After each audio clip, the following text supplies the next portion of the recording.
再来看国家卫生研究院针对2013年到2016年青少年食毒的资料来分析，讲有8成是食 K 他命，发现讲这青少年大部分是来自弱势的家庭。伊研究指出讲，若是接受辅导，是当来减少4成3的青少年搁再一遍食毒。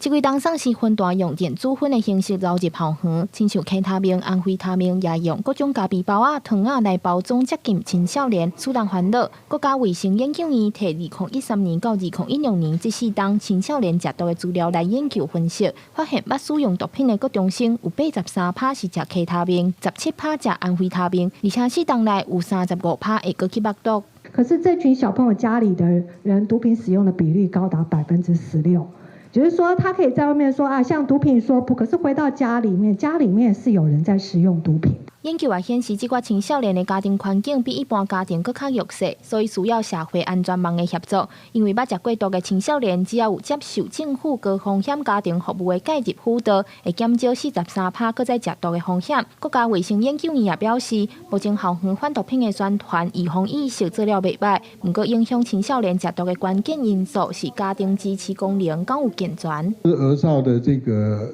所谓的毒品防治一个非常重要的观念就是呢。 它并不是单独只针对毒品做防治就会有效，它是要去处理它所身处的那个不利的环境啊。那这个环境呢，每一步都要尽一点力，才能够降低它的这个风险。研究团队表示，高风险家庭服务、注意力不足治疗等二辅导措施，这3大关键会当保护青少年莫行歹路。因也建议未来要预防青少年去接触毒品，应该跨领域合作，伫校园和老师建立合作的机制。社会福利团体也应该主动去接触高风险学生的家庭，早期介入教育辅导，做伙降低毒品对青少年的伤害。记者梁家嘅曾俊佑台北报道。